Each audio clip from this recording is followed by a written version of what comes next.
दो बातें और थोड़ा समझाएं नीतीश की महिला भागीदारी कितनी होगी और किस तरीके के मंत्री पद दिए जा सकते हैं। अभी थोड़ी देर पहले आपकी रेणु देवी है, उनसे भी बातचीत हुई थी, क्या कह रही थी वो? जी हाँ, देखिए बीजेपी में इस बात की चर्चा है और जेडीयू में भी है कि महिला वोटरों की जो भूमिका रही है उसको ध्यान में रखना होगा और इसी वजह से ये कहा जा रहा है कि जो महिला प्रतिनिधित्व है उसकी संख्या के लिहाज से करें या फिर इस लिहाज से करें कि एक बड़ा नाम। अब देखिए इसकी हम चर्चा कर रहे हैं और इसी बीच श्रेयसी सिंह आ गई हैं यहाँ पर। श्रेयसी सिंह जमुई से जीती हैं, तिलक लगाया जा रहा है इनको और तिलक लगाकर स्वागत भी किया जा रहा है। तिलक तो लगा दिया गया, मंत्री पद का तिलक भी लगेगा। देखिए शीर्ष नेतृत्व का निर्णय है, हम लोग शीर्ष नेतृत्व के निर्णय के साथ हैं। महिला वोटरों की चूंकि बड़ी भूमिका रही इसलिए इसकी चर्चा हो रही है। महिला की भी भूमिका रही, किसान की भी भूमिका रही, युवाओं की भी भूमिका रही। सब लोगों ने एनडीए का साथ दिया है, अपार बहुमत के साथ सरकार बनने जा रही है। तो महिला और युवा वाला कॉम्बिनेशन चूंकि आपके साथ दिख रहा है। Thank you. मंत्री बनने जा रहे हैं जैसा हमने कहा कि शीर्ष नेतृत्व का निर्णय है, शीर्ष नेतृत्व का जो भी निर्णय रहेगा हम उसके साथ हैं। तो श्रेयसी सिंह भी यहाँ पर पहुंच गई हैं, एक महिला चेहरा और युवा चेहरा, ये दोनों कॉम्बिनेशन यदि आप देखें तो श्रेयसी सिंह में नजर आता है। तो ऐसी स्थिति में श्रेयसी सिंह के नाम की भी चर्चा जो है वो पहले से हो रही है।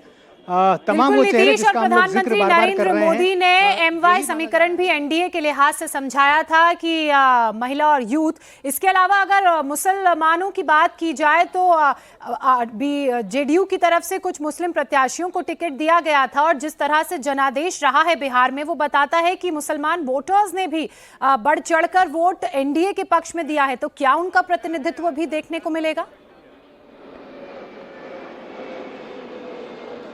जी हाँ, बिल्कुल होगा। जमा खान नीतीश कुमार के करीबी भी हैं, पहले बीएसपी में थे, फिर वो जेडीयू में आ गए थे और इस बार तो जेडीयू ने उनको टिकट दे दिया और जीत कर आए हैं।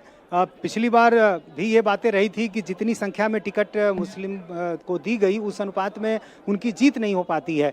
तो लिहाजा इस बार माना जा रहा है कि जमा खान चूंकि एकमात्र चेहरा हैं तो ऐसे में उनको ये जगह दी जा सकती है।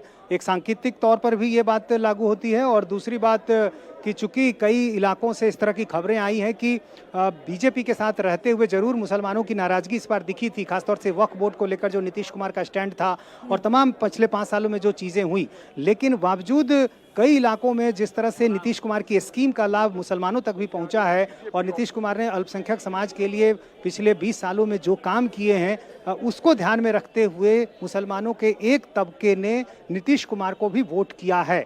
तो ऐसे में नीतीश कुमार की कोशिश जरूर होगी कि इस वोट बैंक को अपने साथ जोड़े रखने की जो कोशिश चल रही है। अगर कोई योजना बनती है, अगर एक अच्छी सड़क भी बन रही है तो उसमें आप हिंदू के घर से बाहर निकलने वाली सड़क भी होगी और मुसलमान के घर से बाहर निकलने वाली सड़क भी होगी। योजना उसी तरीके से काम करती है। अगर पानी आ रहा है, बिजली आ रही है तो फिर हर घर में वो पानी और बिजली होगी, तो फिर वो धर्म या जाति देखकर कनेक्शन नहीं होते हैं। हमारे साथ हमारे सहयोगी कुमार राजेश भी जुड़े हुए हैं। राजेश, हम आपके पास भी आएंगे, लेकिन थोड़ी सी जानकारी जरा दर्शकों को और दे दें। नीतीश कुमार कल बिहार के मुख्यमंत्री पद की शपथ लेंगे और दोपहर 3:30 बजे उनके नाम पर मोहर लगेगी और कल सुबह 11:30 बजे तक उनके शपथ ग्रहण की तस्वीर भी आपके सामने होगी। सवाल ये है कि मंत्रिमंडल में किसे जगह मिलेगी। अब तक जो बीजेपी कोटे से संभावित मंत्रियों की लिस्ट सामने आई है उसके मुताबिक बीजेपी कोटे से सम्राट चौधरी, विजय सिन्हा, मंगल पांडे रिपीट होंगे। इसके अलावा नीतीश मिश्रा, नितिन नवीन, नीरज सिंह, बबलू और संजय सरावगी को भी नीतीश कैबिनेट में जगह मिलने की संभावना है। पूर्व डिप्टी सीएम रेणु देवी और हरी सहनी का नाम भी संभावित मंत्रियों की लिस्ट में शामिल है। तो वो संभावित चेहरे हैं और वो लिस्ट है जो हम आपके सामने रख रहे हैं, जिनके ऊपर अभी चर्चा हो रही है। कुमार राजेश भी इस वक्त हमारे साथ जुड़े हुए हैं। राजेश, जेडीयू दफ्तर के बाहर इस वक्त किस तरीके की हलचल दिखाई दे रही है और जो जेडीयू नेताओं से आपकी अभी तक बातचीत हुई है वो क्या सोच रहे हैं, वहां पर क्या मंथन चल रहा है? नीतीश कुमार को लेकर तो कोई शंका नहीं है, लेकिन इसके इतर और कौन कौन से नाम हो सकते हैं मंत्रिमंडल में? देखिए, इस वक्त मैं नीतीश कुमार के आवास के बाहर खड़ा हूं, मुख्यमंत्री आवास के बाहर खड़ा हूं, और जो विधायक जीते हैं, नवनिर्वाचित विधायक है, वो करीब करीब पहुंच चुके हैं। थोड़ी देर में मीटिंग का आगाज हो जाएगा और उसमें एक बात तो तय है, सारे विधायकों ने एक सुर में कहा है कि कोई इफ और बट नहीं है, नीतीश कुमार ही नेता होंगे और नीतीश कुमार ही अगले मुख्यमंत्री होंगे। साथ ही उन्होंने ये बात भी कही कि महिलाओं की भागीदारी इस बार बढ़ सकती है, क्योंकि जिस तरीके से महिलाओं ने वोट दिया है उसको ध्यान में जरूर रखा जाएगा।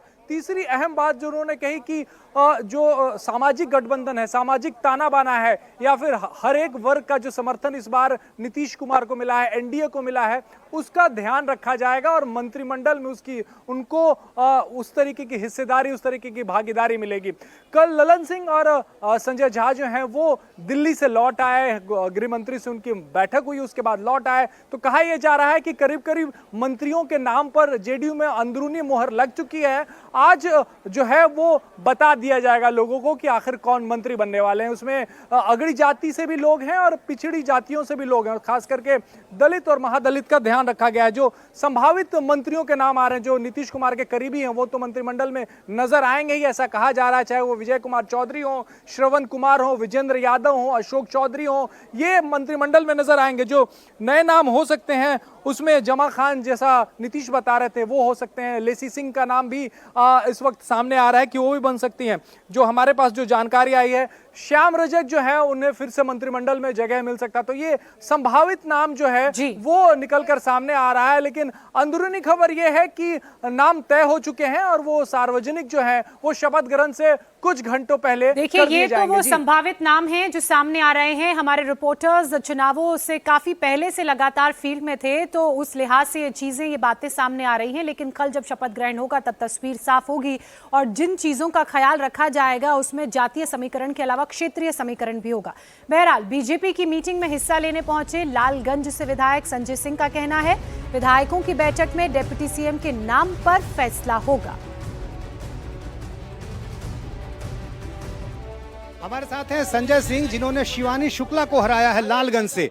ये बताइए, तिलक लगाया गया, मंत्री पद का तिलक किसको लगेगा? नहीं, वो तो पार्टी तय करती है, वो तो हमारे नेता लोग तय करेंगे, उसमें हम सब लोगों की कोई भूमिका नहीं रहती है। ये तो तय है कि नीतीश कुमार शपथ ले रहे हैं। बिल्कुल बिल्कुल, वो 200% तय है। हमारे नेता आदरणीय नीतीश कुमार जी कल शपथ लेंगे। आपकी सीट को लेकर बड़ी चर्चाएं हो रही थी, कहा जा रहा था कि शायद इस बार विधानसभा पहुंचना मुश्किल हो जाए। देखिए, 32,500 वोटों के अंतर से हम चुनाव जीत कर आए हैं। इसी से आप अंदाजा लगा लीजिए, ये जो लंठई और गुंडई वाले लोग हैं वो समझते नहीं है कि धरातल पर क्या चल रहा है। धरातल पर जनता 32,500 वोटों से हमको चुनाव जिता करके भेजी है, इसी से आप अंदाजा लगा सकते हैं। और ये बताइए कि शपथ ग्रहण को लेकर कहा जा रहा है कि बड़ा भव्य कार्यक्रम किया जा रहा है, क्या क्या तैयारियां की गई? बिल्कुल, पूरा देश आज हर्ष मना रहा है, पूरा बिहार के लोग आज खुशियां मना रहे हैं कि एनडीए की सरकार बन रही है, और आदरणीय नीतीश कुमार जी के नेतृत्व में कल जो सरकार का गठन होगा उसमें आदरणीय प्रधानमंत्री जी ने जो काम किए उससे बिहार की जनता खुश थी, इसलिए कल प्रधानमंत्री जी भी आ रहे हैं।